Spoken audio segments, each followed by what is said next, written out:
Good morning. So I'll talk about some work done mostly by a postdoc, Argo Datta, and a student, Nana Siddharth, and a couple of other collaborators.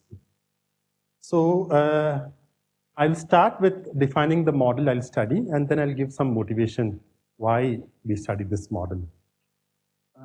So consider particles, a collection of particles. They have only one parameter defining them, that is the mass, which I'll call M1, M2, M3. This mass I'll measure in terms of the smallest mass M0, so that when I divide M1 by M0, all the masses become an integer. Okay. Now, given a collection of particles, they evolve groups. The first one is coagulation. So two particles can coagulate together and become a single particle. And in this process, mass is conserved. So if I have mass M1 and M2, the new particle has mass M1 plus M2. So this process conserves mass but decreases the number of particles. The second process is what I'll call fragmentation. So two particles collide, and when they collide, they just break up into dust, which in this model will break up into small particles, the smallest mass. And to conserve mass, I will have exactly M1 plus M2 particles of mass M0. So this process creates smaller masses and still conserves the total mass in the system. Now I have to specify how do things collide. So two particles of mass M1 and M2 will collide with some rate, which I'll call the collision kernel, K of M1 and M2. So before I define a general kernel, let me discuss one particular kernel that is well studied in literature, that's the ballistic transport. This is to describe particles which move in a straight line, and when they meet, they just collide. So for such particles, there are two contributions. One is the contribution coming from the area of cross-section, which is the radius to the power d minus 1, where d is a dimension, and some component depending on the relative velocity of the particles. So if I were to convert these radius into masses, if I assume a compact particle, the radius scales as n to the power 1 by 3 in 3 dimensions and d in d dimensions. And if I assume some momentum conservation, you can relate the velocity to the mass in a certain manner. Okay. So this kernel looks complicated, but they have some nice properties. So for example, if I scale both masses by some parameter h, then you can pull out some homogeneity factor here. This just says that the kernel is homogeneous with respect to M1 and M2, and there is no mass scale that is introduced by the collision kernel. Also, it has some property that if I look at the masses, one mass is much greater than the other one, M1 is much greater than M2, then it has some power law behavior like this. Okay, this is some example of a kernel. So a generic kernel which captures these two properties is a kernel of this kind, where it satisfies both the homogeneity property and the property of when one mass is larger than the other one, it is a power law behavior. So I will focus on a collision kernel of this kind. So just to define that homogeneity exponent beta, which is the dimension of this kernel, is mu plus mu. And I'll define one more exponent which is called theta, which I'll call the locality exponent, which will become clear later, which is the difference of these kernels mu and mu. Okay. When theta is very small, it says that masses of similar masses will collide, and theta is very large, it says dissimilar masses will collide. Okay. So now that I have described how particles collide, then on a collision, how do I decide whether it is a coagulation or a fragmentation? Okay. So that is decided by a parameter lambda. It decides what's the probability of fragmentation and what's the probability of coagulation. When lambda is 0, all of the particles coagulate. If lambda is infinity, they only fragment.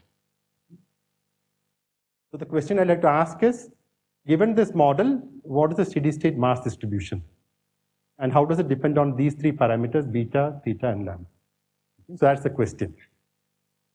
Is it clear? If so, I'll try to motivate why this model is relevant. Okay. So first, some generic examples. So this example is an example of results of when two particles collide, what happens, the initial state is two particles colliding and what is the outcome here. So when in this particular paper, what they do is they let these particles collide and the impact velocity is very small, these should just coagulate. If it is a medium velocity of impact, they just rebound back. And for large velocity of impact, they just shatter. So if you ignore this particular picture, then this model, that model I described, captures this outcome and this outcome. Then this is an example from some of our simulations on charged polymers aggregation. So when polymers are put together, they tend to aggregate sometimes depending on the parameters. So you can see one polymer approaching, and when it approaches a big aggregate, they sort of coagulate in this case. And in this particular example, the approach of a new polymer knocks out, well, I didn't show the approaching polymer, but when a polymer approaches here, this gets knocked out of that. So that's our fragmentation. But my primary motivation comes from looking at the data for rings of Saturn. Okay, so Saturn has many rings, A, B, C, D, E, many of them, and they have some nice properties. One is that they stretch out about 10 to the power 4, 10 to the power 5 kilometers, but this width is about 100 meters. Okay? It's a very flat two-dimensional ring, and in this ring, the particles are typically of size 1 centimeter to 10 meter. And these particles are typically water and ice, and some dust put together. Now with satellites going, not satellites, rockets going past them, you can get data for the mass distribution of the particles in the Saturn ring. Okay. So let me describe a particular modeling of the Saturn ring using this model. So firstly, I take the model I described, I ignore space by assuming that particles are well mixed. So you'd ignore all spatial inhomogeneities. In that case, your evolution of so if I call my mass distribution n of mt, you can write some evolution equation for that one based on the Smoltowski rate equation. It's not important to know what this is because I won't be discussing this, but it is just to show that this is the starting point for all the calculations, the Smoltowski rate equation. It just enumerates the number of ways you can create a particle of mass m and the number of ways you can destroy a particle of mass m. Now, the input parameter here is the collision kernel K. So for Saturn rings, it turns out that the relevant collision kernel is the ballistic transport one, which I just discussed earlier. So for this model, in 3 dimensions, the values of mu and nu, or correspondingly beta and theta, this is the homogeneity exponent beta, and this is the locality exponent theta, is 1/6 and 7/6. If I take the kernel with these exponents, it's impossible to solve or difficult to solve. So in this particular paper, what they did was they said, let us keep beta same, but instead replace theta with theta equal to 0, 7/6 to 0, make an approximate solution, and see how well it describes the Saturn data. So this is the approximation. You just ignore theta and assume that the mass distribution does not depend on this locality exponent. And the data, so this red dots are the data from this Voyager thing for the rings of Saturn, and the black line is a theoretical curve, what I described in the previous slide. And you can see it's an excellent fit. It is impossible. Normally, you get power loss, but trying to fit your data is, you have to fit a little, but this one fits the data from the smallest mass to the largest one extremely well. The only fitting parameter is that fragmentation rate lambda. Okay.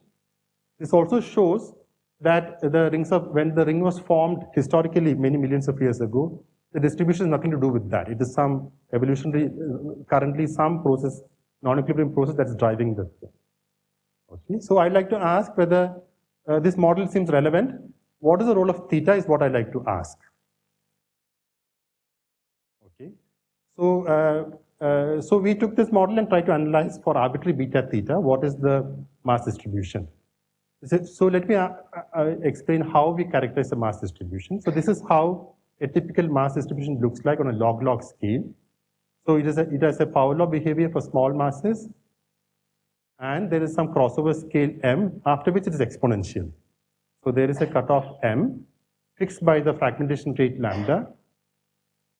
There's a small mass power law behavior, which I will describe by an exponent tau s with some prefactors, and a large mass behavior, which is exponential with some power law correction to that.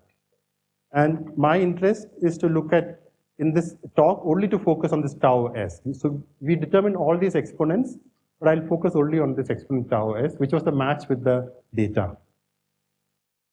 Okay, so this is our result. So when you vary the non-locality exponent theta, when it is between 0 and 1, you get an answer which is independent of theta, and the answer is 3 plus beta by 2. The relevant case when theta was 7 by 6 for the ballistic kernel, it does depend on theta, and so the approximation of ignoring theta was not correct. And when theta is very large, it depends only on, it has some value for large theta. Okay. So this is our main result. So let me discuss this result in the context of what is the implication for the things of Saturn. So this red line was the original data fit by the paper I showed, and this is the exact answer which we derived. And you can judge for yourself that the original fit was much better than this one. So you can ask whether the model is wrong or the data is not good. What is the problem? Firstly, so I would argue that this is a good starting point, but you need some tweaking in the model to get the right answer. But that is not the only story. So we looked at a lot of papers on data on Saturn rings. I'll just take a couple of 1 minute. And there's a lot of error in the determination of the exponents of Saturn rings. In fact, even within a certain ring, when you look at certain subregions, you get exponents that vary from 2.7, whatever this value, I have not explained this value exactly, but from 2.7 to 3.05. So there's a lot of error in the measure. Not error is not the word, ambiguity in the actual value of the value of the exponent, and that fit looked well only because they chose data which was appropriate for the answer that they got. Okay. Secondly, in one slide, let me just describe the perspective from a different point of view. So this model also has some, is a driven dissipative system. You could think of this creation of small masses by fragmentation as a driving.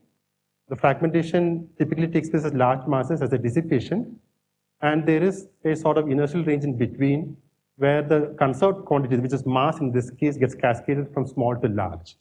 This is like turbulence. And then if you ask what is the current that drives mass from small to large, you can write some expression for that, which has this form. And assuming a constant current, you get an answer which is 3 plus beta by 2, which compares with the local theta between 0 and 1. So this particular result also has implications for some turbulent-like systems, where if you ask, what if you make the interactions in this mass space non-local, how do the cascade just, how does the cascade get changed when the current, you can no longer write a continuity equation at this scale. I will stop with one slide, which was my outlook slide, but I don't have time for that. So this is just to show what we are doing right now for this model. Okay, I'll just describe this particular picture. So one of the things that was in the photograph is Cassini, the recent rocket that went past.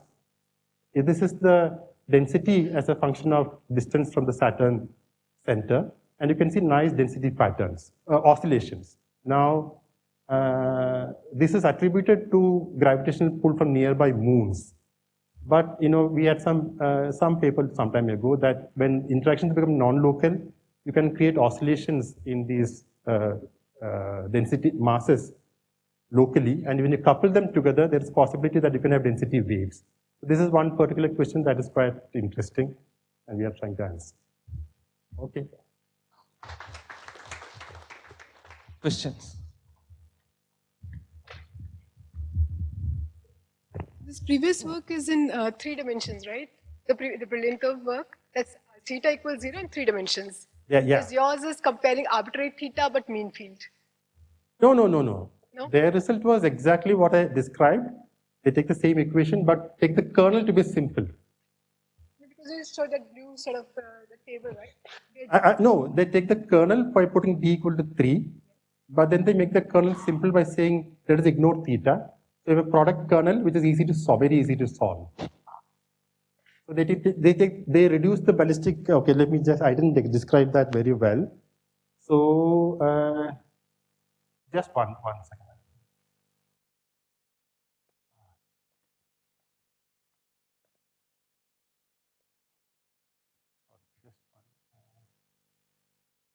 Yeah.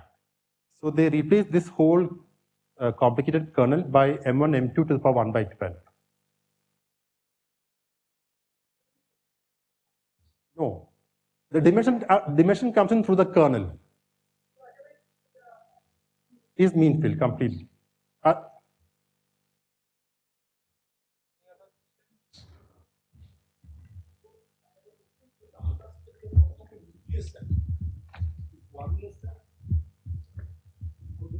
Are there a process nucleating event also happens when they are coagulating? No. When they coagulate, they instantaneously coagulate. This is a very simple model. I see. Okay. There is no. There may be some nucleation. I do not know, but a simple model of coagulation is enough for large time scales, I guess. Because I read some paper here like dust and ice. There is some nucleus event happens. Yeah. There are a lot of details. You cannot. This particular model cannot describe the details of the thing, but it's very surprising that it is able to describe some data from it. So therefore, there must be something good in the model. Any last question? Okay, if there are not, then let's thank our speaker again.